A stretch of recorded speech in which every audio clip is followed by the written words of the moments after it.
আসসালামু আলাইকুম। করোনা ভাইরাসের এই মহামারী রূপের এই মুহূর্তে সরকারি শামসুল হক কলেজের অনলাইন ক্লাসে সবাইকে স্বাগতম।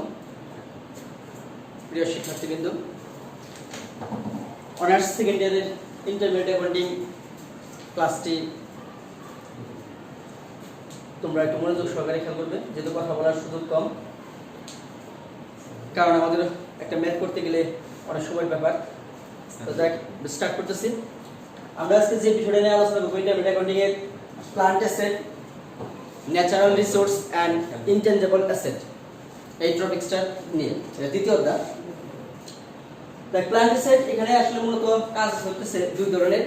এক, অবচয় ধরা। দুই, এই সংক্রান্ত খতিয়ান অথবা জাবেদা।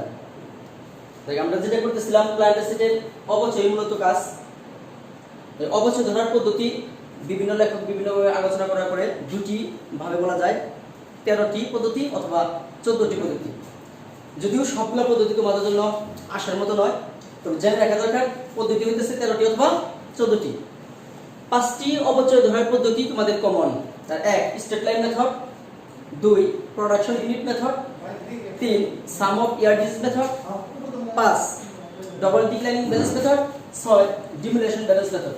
যদিও ডিমিলেশন ব্যালেন্স মেথড আর ডবল ডিক্লাইনিং ব্যালেন্স মেথড একই, তাহলে বলা যায় 4টি। যাক আমরা আজকে একটু অঙ্ক নিয়ে আলোচনা করব। অঙ্কটা বইয়ে তোমাদের মূল পাঠ্য বইয়ের 79 নাম্বার। আচ্ছা, আমি সরাসরি অঙ্কে যাচ্ছি। প্রবলেম 89, ভুল বলছিলাম 89। আচ্ছা, কাটটা আগে শোনাই, তারপরে অঙ্কটা বলি। তাহলে এরকম: Modern Construction Company purchased a mixer machine on January 1, 2001 for টাকা 2,90,000। অর্থ হইতেছে এরকম, মডার্ন কনস্ট্রাকশন কোম্পানি একটা পারচেজ মেশিন ক্রয় করছে, যেটা মূল্য 2,90,000 টাকা। The machine is expected to have a useful life of 50 years, 5 years and a reducible value of টাকা 20,000। এটা হচ্ছে এই মেশিনটা দিয়ে 5 বছর কাজ করা যাবে, 5 বছর শেষে এটার ভগ্নবিশেষ মূল্য 20,000 টাকা। The company engineer estimated that the mixer machine will have a useful life of 7,500 ঘন্টা। এটা বলছে যে মিক্সার মেশিন দিয়ে ইঞ্জিনিয়ার বলছে যে এটা কাজ করা যাবে 7,500 ঘন্টা। যাক, এটা হচ্ছে it was use 1500 hour in 2001, 2625 hour in 2002, 2225 hour in 2003, 750 hour in 2004, 375 hour in 2005, এইভাবে বিভক্ত। The company year ended in December 31। কোম্পানির হিসাব বছর শেষ হবে ডিসেম্বর মাসের 31 তারিখে। রিকোয়ার্ড করণীয়: compute the depreciation expense and carrying the value 2001 to 2005 using the following three method। দেখ এটা পুরো আমরা দুইটা জিনিস চেয়েছে, এক নাম্বার হলো ডিপ্রিসিয়েশন চেয়েছে, দুই নাম্বার হলো ক্যারিং ভ্যালু চেয়েছে। এটা 5 বছরের মধ্যে চেয়েছে নিচের পদ্ধতি অবলম্বন করে। তার এক নাম্বার পদ্ধতি হচ্ছে স্ট্রেট লাইন মেথড, দুই নাম্বার প্রোডাকশন মেথড, তিন number double declining balance method. আর রেকর্ড বিতে বলছে record the journal entry to record the depreciation in 2001। আর 2001 সালের ডিপ্রিসিয়েশন জার্নাল শেষ। দেখ আমরা শুরু করি, যেহেতু রেকর্ড 1 করতেছি আমরা। রেকর্ড 1 এসেছে তিনটা পদ্ধতিতে অবচয় নির্ণয় আর ক্যারিং ভ্যালু। এক নাম্বার আমরা বলি আর কি ডিপ্রিসিয়েশন এক্সপেন্স। আচ্ছা, এখন মেথডে যাই আমরা। এক নম্বরে হচ্ছে ডিপ্রিসিয়েশনের মধ্যে এক নম্বরে এ করি স্টেট লাইন মেথড। আচ্ছা, স্টেট লাইন মেথডের ডিপ্রিসিয়েশন ধরার সূত্র আমি আগে লিখতেছি। অ্যানুয়াল ডিপ্রিসিয়েশন ব্র্যাকেট দিলাম এসএলডি। এর ফর্মুলা নিতেছে স্টেট লাইন ডিপ্রিসিয়েশন সূত্র cost minus SB oblique RD। এটা ফুল মিনিং আমরা শুনে নিই একটু। আর নিচে useful life. Cost minus SB এর অর্থ হচ্ছে সেল বেস ভ্যালু অথবা স্ক্র্যাপ ভ্যালু। RB অর্থাৎ রিডিউসিবল ভ্যালু। যাই দুটার অর্থ একই, ভগ্নবিশেষ মূল্য, নিচে ইউজফুল লাইফ। আচ্ছা, আমরা যা দাগ করছিলাম, দাগে শুনছিলাম কস্ট 2,90,000, রিডিউসিবল ভ্যালু 20,000, ইউজফুল লাইফ 5। তো 2,90,000 থেকে যদি 20,000 বাদ দেই, 5 দিয়ে ভাগ করলে টাকা আসে 54,000। আচ্ছা এটা অবশ্যই বের হলো। এখন এখানে যে ক্যারিং ভ্যালু চাইছে আমরা ডিপ্রিসিয়েশন বের করলাম, পাশাপাশি ক্যারিং ভ্যালু করে যাব। আচ্ছা ক্যারিং ভ্যালু করলে আমাদের লাগতেছে 5 বছরের তথ্য। আমরা ছক আঁকাইতেছি 1 2 3 4 5। তো মনোযোগ সহকারে দেখি। প্রথমে ঘরটা হবে ইয়ার, বিবি বিগিনিং ব্যালেন্স, তারপর হবে ডিপ্রিসিয়েশন এক্সপেন্স সংক্ষেপে লিখলাম। এরপর হচ্ছে accumulate carrying value. Carrying value যেটা আমরা ক্যারিং ভ্যালু ইউজ করব, ক্যারিং ভ্যালু উপরে লিখতে পারি যেটা করতেছি ডিপ্রিসিয়েশন শিডিউল।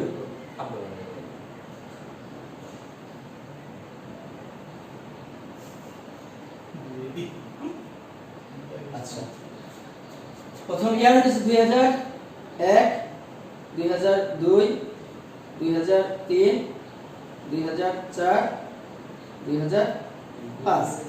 Beginning balance 2,90,000।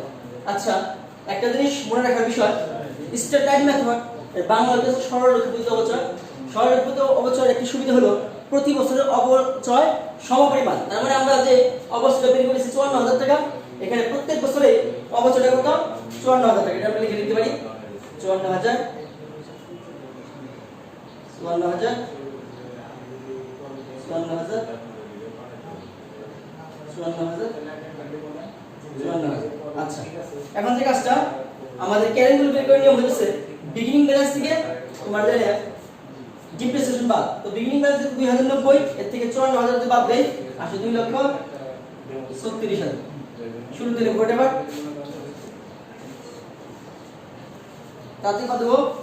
54,000 হবে 1,82,000। যদি আমার আগে জানা আছে তোমরা ক্যালকুলেটর ইউজ করবে। তাই আবার 2,82,000, তার থেকে 54 বাদ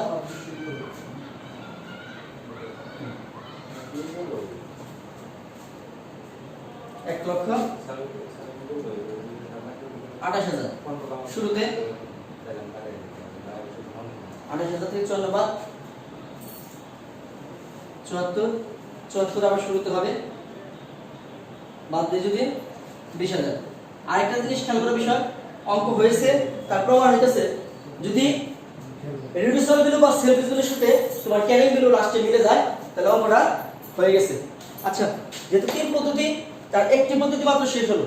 দ্বিতীয় পদ্ধতি বলছে বইয়ের মধ্যে প্রোডাকশন মেথড। আচ্ছা প্রোডাকশন মেথডের কয়েকটা নাম আছে, আমরা প্রোডাকশন মেথড শুনে যাব, কিন্তু পরীক্ষার মধ্যে এটা ভিন্ন নাম আসতে পারে। নামগুলো আমরা শুনে যাই। প্রোডাকশন মেথড, এর আরেক নাম হলো ইউনিট অফ অ্যাক্টিভিটিস মেথড। এর আরেকটা নাম আছে প্রোডাকশন আওয়ার মেথড। আরেকটা নাম আসতে পারে আওয়ারলি মেথড। যাই আমরা যেখানে বইতে যেটা দেওয়া আছে সেটা ইউজ করি প্রোডাকশন মেথড। মনে রাখার বিষয়, প্রোডাকশন মেথড আরেকটা নাম হচ্ছে কি আওয়ারলি মেথড, আরেকটা নাম হচ্ছে ইউনিট অফ অ্যাক্টিভিটিস মেথড, আরেকটা আসতে পারে প্রোডাকশন আওয়ার মেথড। যাই এই পদ্ধতি অবচয় করতে গেলে প্রথমে আমার বের করতে হবে ডিপ্রিসিয়েশন পার আওয়ার অথবা ইউনিট। এখন বইয়ের মধ্যে দেখতে হবে ডিপ্রিসিয়েশন আওয়ার ছিল না ইউনিট ছিল। আমরা যে ডাক করছি তখন কিন্তু করছি আওয়ার, তার মানে ঘন্টা পদ্ধতি যেহেতু, তাহলে আমরা এখানে লিখব ডিপ্রিসিয়েশন সংক্ষেপে লিখলাম পার আওয়ার। এখানে হতে পারে ডিপ্রিসিয়েশন পার ইউনিট। সূত্রটা লিখে আমরা উপরে cos minus self value by reducible value, যদি রিডিউসেবল ভ্যালু আছে আমি সংক্ষেপে লিখলাম RD। নিচে হচ্ছে প্রোডাকশন আওয়ার মেথডে নিচে ভাগ করার নিয়ম হচ্ছে সূত্রটা লিখে দিচ্ছি এখানে total production hour, total production hour. আচ্ছা অঙ্কে যা ডাক করছিলাম তাতে cost 2,90,000 minus RB 20,000, total production hour ডাক করছিলাম 7,500। আচ্ছা 2,90,000 থেকে আমরা কি রিডিউসেবল ভ্যালু বাদ দেব, বাদ দেওয়ার পরে 7,500 আওয়ার যদি আমরা ভাগ করি ফল আসছে টাকা 36। তার মানে প্রতি ঘন্টায় আমার অবচয় হলো 36 টাকা। আচ্ছা আমার যে অঙ্ক করার জন্য এটা মূলত ওয়ার্কিং এর মতো। এরপরে যদি আমরা করি ডিপ্রিসিয়েশন শিডিউল, আমি এই ঘরের মধ্যে সংযুক্ত করে দেই।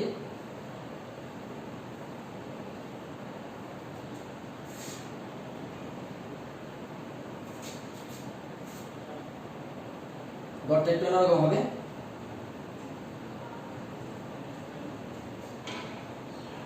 আর ঘরে কিছু বেড়ে যাবে, খেয়াল করো।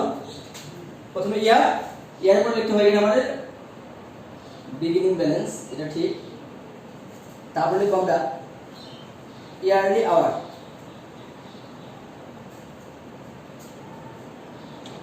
তারপরে ডিপ্রিসিয়েশন পার আওয়ার, যেটা ওয়ার্কিং করে পেয়ে গেলাম ডিপ্রিসিয়েশন পার আওয়ার। তারপর হবে ডিপ্রিসিয়েশন এক্সপেন্স। এখানে অনেকে এরকম ডিপ্রিসিয়েশন আমরা লিখি, ওটা চাই নাই বা না সেটা করার প্রয়োজন নাই, বড় একটা কমাই দিয়ে লেখা হলো ক্যারিং বিল।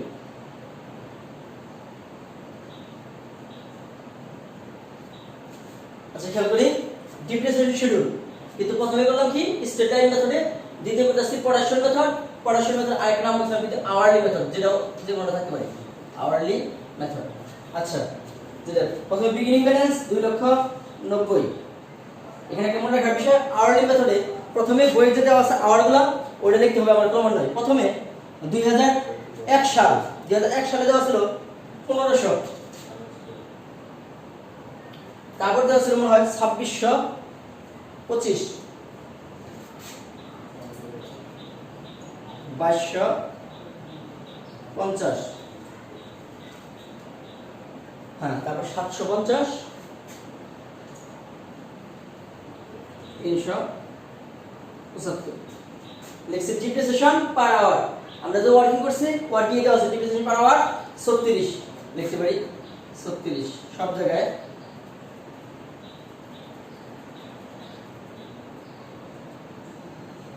আচ্ছা 1500 গুণ, এটা কাজ হতেছে এই আওয়ারলি মেথডে ডিপ্রিসিয়েশন বের করে নিও, ইয়ারলি আওয়ার গুণন ডিপ্রিসিয়েশন পার আওয়ার, এই দুটো গুণ করলে ডিপ্রিসিয়েশন আসবে। তাহলে ইয়ারলি আওয়ার 1500 3600 তে গুণ করব, গুণ করলে ফল আসবে 54,000।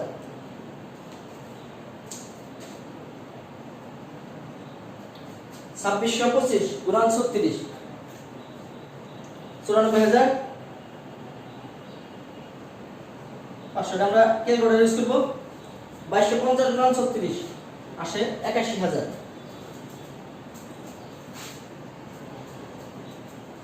750 গুণন 36 27,000, আইটার অর্ধেক 13,500। এখানে একটু মনে রাখি ক্যারিং বিল বের করার নিয়ম, বিগিনিং ব্যালেন্স মাইনাস ডিপ্রিসিয়েশন। এখানে বিগিনিং ব্যালেন্স খেয়াল করার বিষয় 2,90,000 আর ডিপ্রিসিয়েশন এক্সপেন্স 54,000, যদি আমরা বাদ দেই 2,36,000। ক্যারিং ভ্যালু ওটাকে আরেকটা নাম বলা যায় এন্ডিং ভ্যালু, ওই এন্ডিং ভ্যালুটা কত বছর বিগিনিং 2,36,000। এই 2,36,000 থেকে বাদ দেব আমরা 94,500, বাদ দিলে 1,41,500। স্টার্ট এটা এবার 41,000, 1,41,500 বাদ দেব 81,000, বাদ যদি দেই ফল আসছে এরকম 60,500।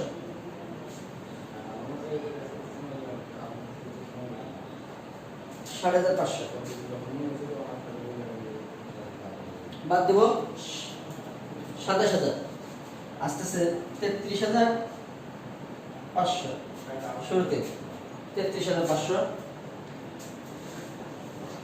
বাদ দেই 13,500, আসতেছে 20,000। আগেই বলছিলাম স্টেটমেন্ট মেথডে বলছিলাম করার সময় যে সব সময় অঙ্ক হয়েছে কিনা তার প্রমাণ হচ্ছে তোমার ক্যারিং ভ্যালু যায় না সেলফ ভ্যালু অথবা রিডিউসিবল ভ্যালুর সাথে মিলছে কিনা। রিডিউসিবল ভ্যালু 20,000, আমার কিন্তু এই অঙ্কের মধ্যেও আমি যদি করছি পড়াশোন মেথড, এরাই করছি স্টেটমেন্ট মেথড, সব ক্ষেত্রে কিন্তু আমার ক্যারিং ভ্যালু কি একই, ক্যারিং ভ্যালু 20,000। তার মানে জাস্টিফাই এখানে করা যায় যে ক্যারিং ভ্যালুর সাথে যদি আমার রিডিউসিবল ভ্যালু মিলে যায় অঙ্ক হয়ে গেছে। আচ্ছা দুই মেথড। এরপর তৃতীয় একটা মেথড বলছে এখানে যে কি ডবল ডিক্লাইনিং ব্যালেন্স মেথড। আচ্ছা আমরা এখন double declining balance method start করি। See double decline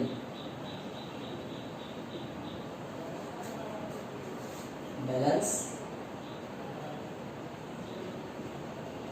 method.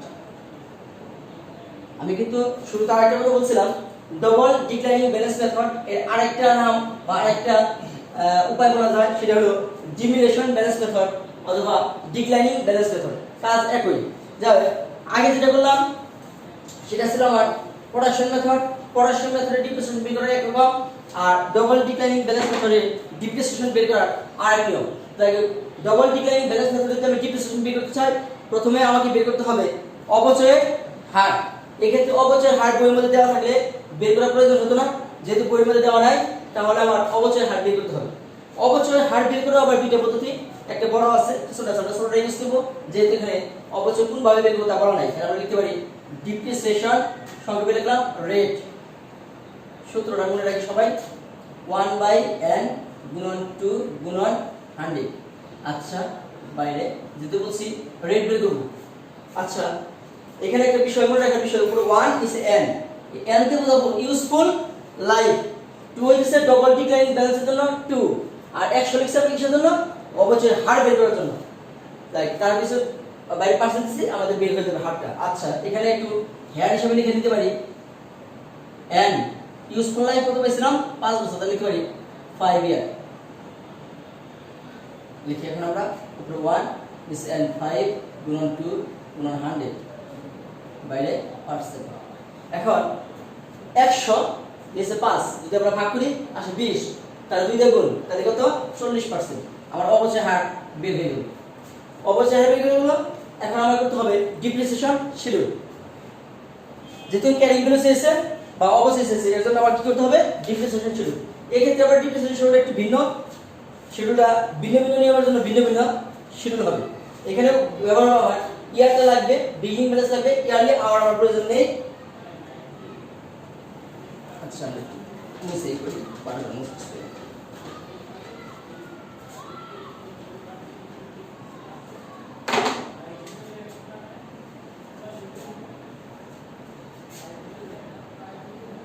Beginning balance, তারপর depreciation rate, depreciation rate, depreciation expense, carrying বিল।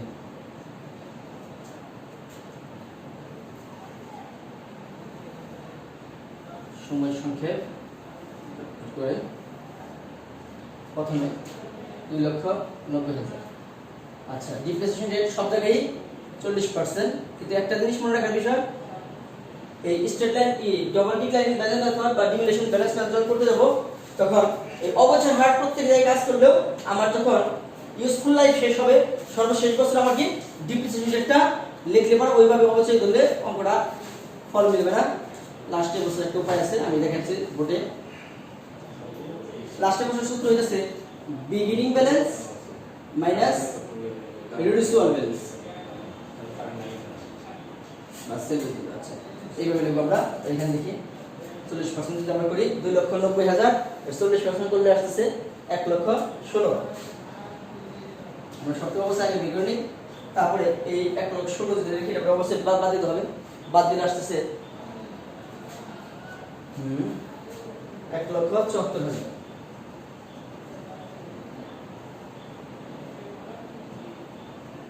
শুরুতে লিখি 1,74,000, 40%, এটা পর 40% করলে আসতেছে 69,400।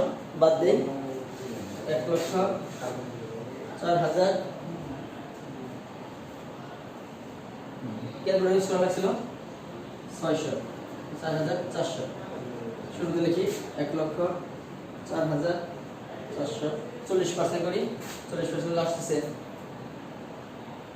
41,760। মনে রাখার বিষয়, শুরুতে যে বিগিনিং ব্যালেন্স এর উপর 40% আসছে আসছে এটা, আর ক্যারিং ভ্যালু বের করে নিয়ে আগে বলছি বিগিনিং ব্যালেন্স থেকে ডিপ্রিসিয়েশন বাদ হইছে আমার ক্যারিং ভ্যালু। ক্যারিং ভ্যালু পরের বছর বিগিনিং, এর উপর 40% আসছে আসছে 69,600।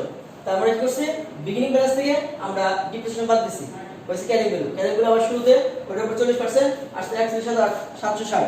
এই 1,04,400 থেকে 41,760 বাদ দেই, এটার মূল্য আসছে আমার 62,000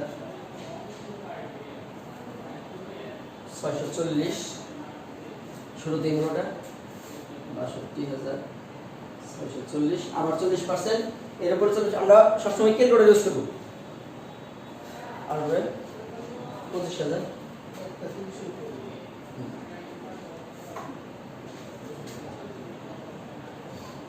56 বাদ দিব বাদ দিলে আসতেছে 37,584 শুরুতে 37,584 এখন একটু মনে রাখার বিষয় লাস্টের বছর কিন্তু বলছি অবশ্যই হাতে করা যাবে না লাস্টের বছর নিয়ম কি বলছিলাম বলছি বিগিনিং ব্যালেন্স তার মানে শেষ বছরের যে বিগিনিং ব্যালেন্স তার মানে 2005 সালে 37,584 এতে বাদ হবে কি সেল ভ্যালু বা রিডিউসাল ভ্যালু ওদের মধ্যে সেল ভ্যালু বা রিডিউসাল ভ্যালু ছিল 20,000 এটা বাদ দিব বাদ দিলে আসতেছে 17,584 জাস্ট অঙ্ক অবশ্যই এবং অবশ্যই শুরু করা শেষ রিকোয়ার্ড বি আমার শুরু করতে হবে শেষ এটাই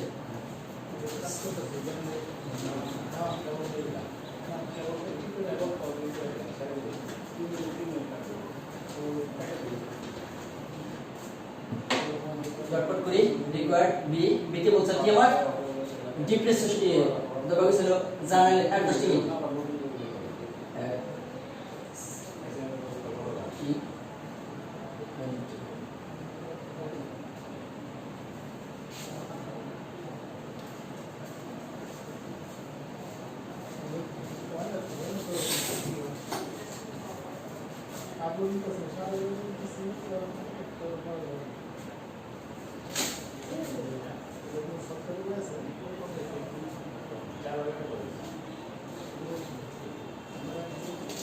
যে করে বলতে আমরা একবারে কাটছি date account titles balance state line production আমি লিখতেছি এই জায়গাটা করতে গেলে তিনটা ছক কাটাও যাবে আবার একটা ছক করা যাবে যে করে পদ্ধতি স্টেট লাইন প্রোডাকশন মেথড আর ডাবল ডিক্লাইনিং তিন মেথডে আচ্ছা 2001 সালে অবশ্যই 2001 অবশ্যই যখন যাবে যাচ্ছে depreciation expense debit accumulated depreciation expense credit আচ্ছা স্টেট লাইন মেথডে 2001 সালে অবশ্যই ছিল 54,000 আর তার জন্য লিখব অ্যাকুমুলেটেড ডিপ্রিসিয়েশন 54,000 প্রোডাকশন মেথড ওই একই আসছিল 54,000